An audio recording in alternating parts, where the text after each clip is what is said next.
Okay, so we're going to test this out, see if this works. This is going to be a test. So I'm going to try and run our VDI software. So to do this, we've already downloaded our VMware Horizon client. You can see it right here. Now this is the computer client.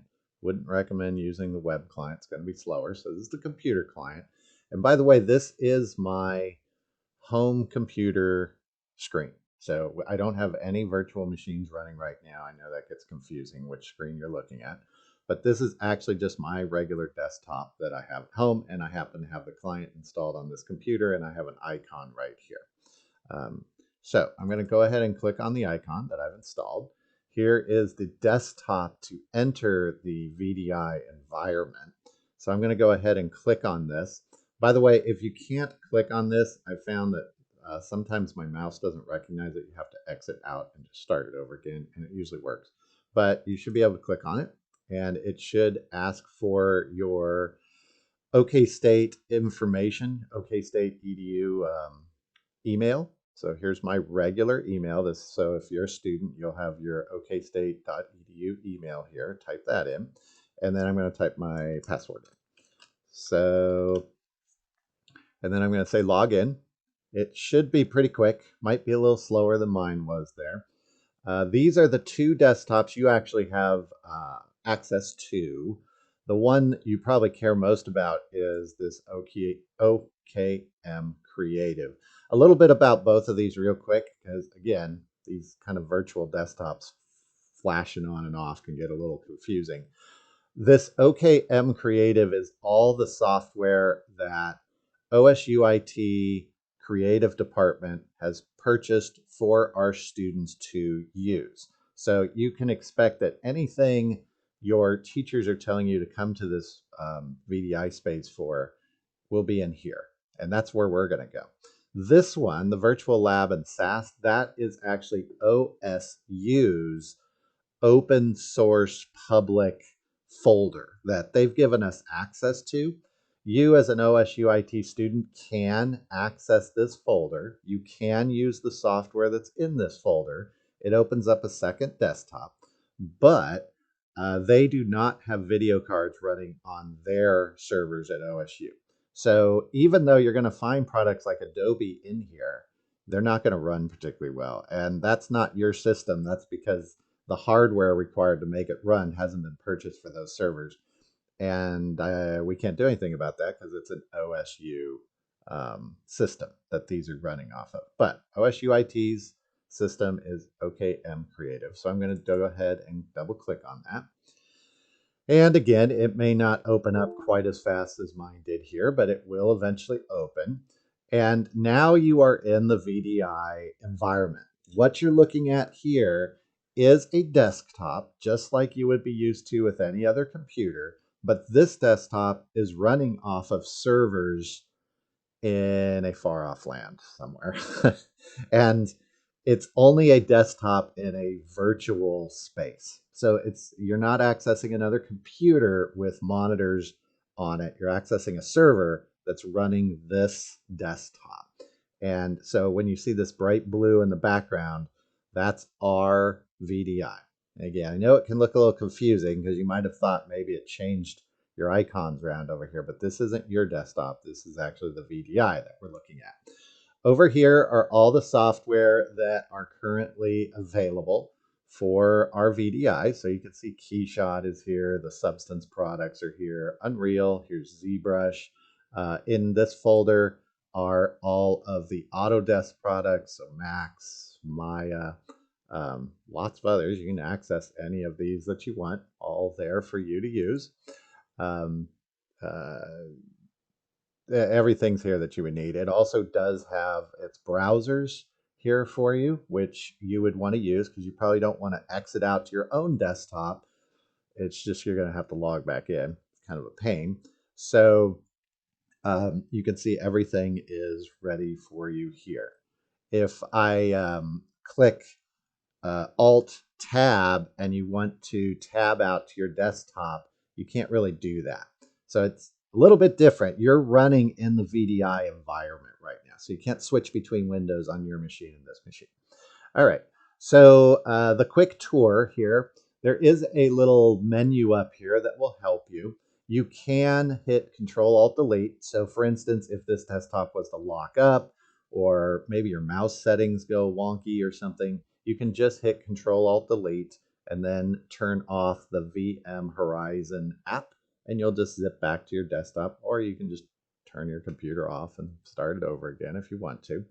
Under Connect USB Device, I would recommend that you click this Automatically Connect at Startup button. And what that will do is recognize your USB devices. So some USB devices will work automatically. Some will need installation to work. And some you can install, but they won't work entirely. Really, the key is if it needs a restart, and the big one there are the Wacom drivers. If you need a restart, well, when you restart, you're kind of resetting everything, and it's just going to be a continual loop of not working. So, but your webcam, for instance, I have a Logitech webcam. It does recognize my webcam. And so if I install the drivers for my webcam, I could actually use the webcam off the virtual environment. I don't know if you'd want to do that, but there's a lot of USB devices out there. So you might want to give it a try. You can see it did recognize my Wacom because it's a USB Wacom. However, the drivers right now aren't installed on the virtual desktop. So once we get the drivers installed, the Wacom tablets will work just fine. But you do probably want to click this button, and then forevermore, it will recognize your USB devices.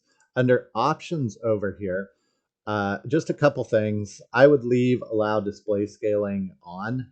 I don't know if you have to turn that on or not. Mine was on by default. Also, share folders you can use if you want to share your folders with other students. So for instance, if you wanted a group folder where students from a group all save to that folder, you can set it up here. I would not click Enable Relative Mouse. I've tried this a couple times, and all it seems to do is make it so I can no longer access this menu up here, so I can't turn it off. I'm not quite sure what good that's going to do, but don't click that one for now. Unclicking it gets very tricky. And you can disconnect here, or you can disconnect and log off. You don't have to do it from here, but I usually do it from here because it just does everything all at once. All right. So if I want to now open a software, I'm going to go over here and just open Max. I know this is one we don't use a lot at OSUIT, but I'm familiar with it and it will serve our purposes. I want to just show you how to open and save files. And while this is starting, it's opening and saving files is going to be a little bit different than you're used to. It's really just a matter of figuring out which drive you want to save to. But remember, the trick here is that what the computer, this computer, the VDI, because really this is just an image of another computer you're controlling, isn't your computer. And I'll show you what I mean. Okay, I just made a scene. It's just a box. We don't care about the scene for this. I'm going to go to File, Save As, and you'll see when I go to Save As, there we go, that right now, well, that's interesting. It actually recognized the default. Let me show you what you're going to see. That's not what I expected it would do. Here we go. It's usually going to want to save to local disk, C drive. Now this is Max. Max does that by default. But remember, this C drive, and I'm going to drop this down so you can see all your options.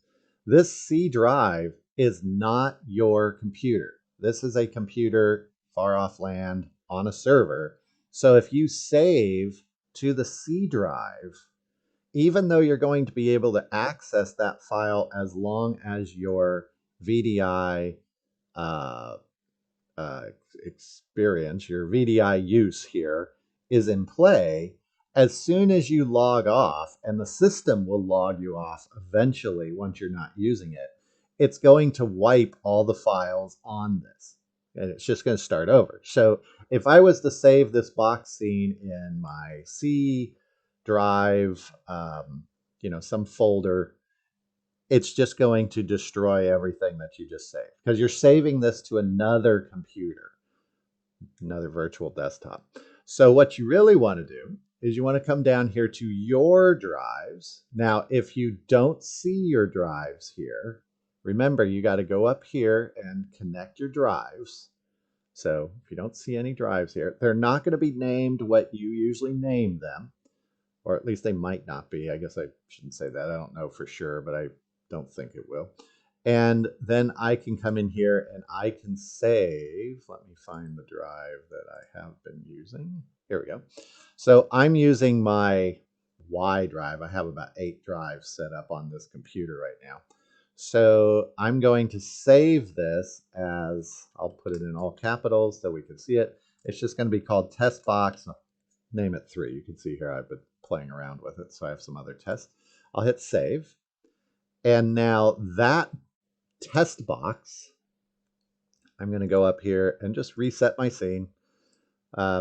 You don't need to do this. I'm just resetting the scene so we can see when I open it that it's going to open. And I can either go to open or I can go to open recent. It actually will remember that it's there, but let's go to open. And here's my test box. This is on my USB drive, external drive, and I'm going to say open. So just make sure you save your files to your computer. It's a little confusing because you might be used to saving it to the C drive, and that's not going to work.